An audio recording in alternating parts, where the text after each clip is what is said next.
So, first, very quick question, Mohammed. We have a new situation in Syria.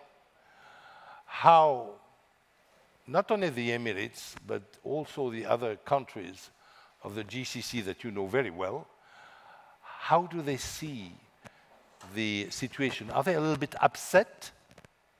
We understand that it's a big win by Turkey, but are they upset or not at all? Good afternoon, everyone, and thank you very much for having me here again. Look, we look at the world as risk or opportunity. The difference between the two, risk comes to you, opportunity, you have to go to it. So I think in Syria, this is a moment where we all need to work towards an opportunity. And it would be our fault to let, let's say, differences get in the way as it did after the Arab Spring. So I think this is the way the UAE see that there isn't a possible opportunity for a risk.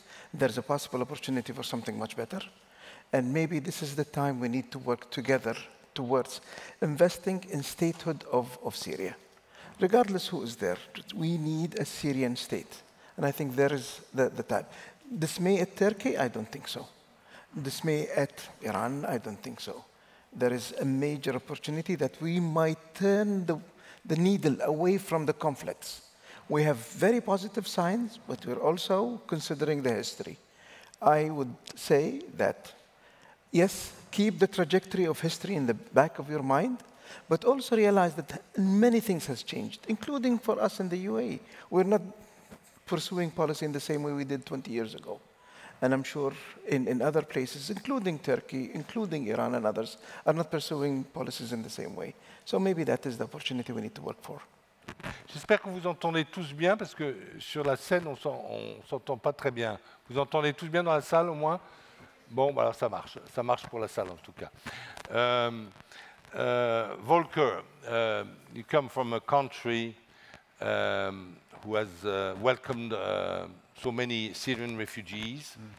This was a Merkel policy in 2015. How do you see the role that could have in the future Europe, your country first, Germany, and then Europe, in helping the situation to kind of stabilization in Syria? Well, thanks a lot, Renaud, and thanks to Thierry and his wonderful team for having us here again. Syria indeed has been my preoccupation for a long time of my academic life, at least, and the Germans have, as you rightly said, got to know many Syrians. And I'm quite astonished about my own country, how, and other European countries, how only a few days after the fall of the Bashar regime, a discussion has started about how do we get rid of the Syrians, how do we send them back. Now, I know that the large majority of the Syrians who came to Germany and to other European countries for good reasons, because their towns had been bombed and chemical weapons had been used against them, the large majority of them have integrated rather well. So it's a very insane, it's a stupid discussion, and if we were to send them home, or the majority of them home, we would miss a lot of people in the service industry, we would lose researchers, we would lose medical doctors, we would lose architects and engineers and construction workers, and I really don't know what we would do without them. But of course, once Syrians decide on their own free will to come back, we need to support them, and it's a real resource. It's a resource that can establish links and good links between the societies, Syrian society and the European society. So it will be to our benefit that in 2015, 2016, we had opened our doors, despite the domestic discussions we had after that. I think on Syria, actually we Europeans do have a role. On Palestine, Israel, unfortunately, it is very limited. It is not limited because there is nothing to do.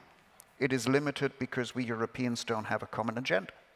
I mean, we know what we want. We want a two-state solution. We want peace between the Israelis and the Palestinians, but we cannot even agree as members of the European Union to cast the same vote in the United Nations General Assembly.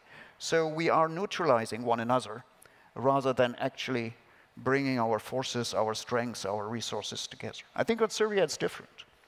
And particularly since President-elect Trump already has tweeted in his very special way that we have no dog in that fight and we are not interested in Syria and it's an unfriendly country in the first place, I think the responsibility to support Syria actually does fall to its Arab neighborhood and to the Europeans together. And I see 5 points here if we want to devise an agenda or a strategy. I mean, besides getting to know the new guys in Damascus, we know some of them through the humanitarian organizations that have been working in Idlib.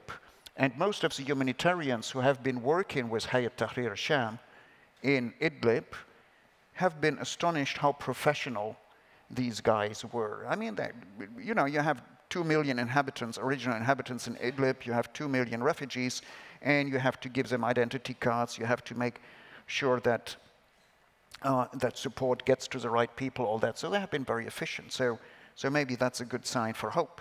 The other good sign for hope is that Ahmad Shara and the people around him, those are people from the cities of Syria, and if you ever have lived in the city of Syria and you want to rule Syria, you know you cannot have a very narrow ideological agenda. Syria is so much of a societal mosaic that if you want to rule Syria, you have to respect and accept the societal realities, which is that you have Sunni Muslims and Sunni Kurds, and you have Alawites and Druze and Ismailis and Christians, of course. So I think they know it. Now, for Europe, aside from getting to know these people, it is first, I think, for us and the Arabs and everybody else who wants to help, to support a UN-supported but Syrian-owned political process to get an all-encompassing, inclusive political setup, governance setup in Syria, including a constitutional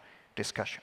In addition to that, and it's sometimes overlooked, I think, I do think that the new people in Syria do need help in a transitional justice process in order to avoid bloody revenge. So here's the United Nations, some European countries, some countries from Africa actually have a lot of experience that should be channeled into Syria. Then there is reconstruction. Of course, this country has been down, has been let down, and it is down. And I guess as Europeans, together with American friends and others in the international community, we have to start by lifting the sanctions, which sometimes is legally more difficult than slapping sanctions on a country. But these sanctions are still there, and they would be an obstacle to reconstruction.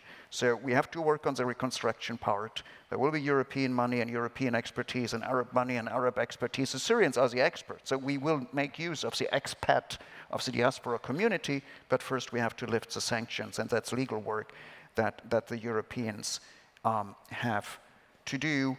And then we have to work on and with our NATO partner, Turkey. That, again, is a European task, I think.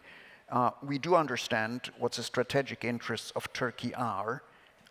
They may be a little bit, well, at odds with one another. On the one hand, they want stability in Syria in order to allow Syrian refugees from Turkey to come back to Syria. On the other hand, they have a conflict with the Kurdish organizations, and they want their allies in Syria to fight the Syrian Kurds. So I think it needs to weigh in, to lean on our Turkish NATO partners a bit to decide for the stability part and not for fighting the Kurds there. And my last point is, and that is actually where I started and where you asked me, is we need to make sure that the enormous capacities which Syria has through its expert community is used in order to rebuild that country. And that would be a case but also a resource, as I said, for Syrian-European cooperation.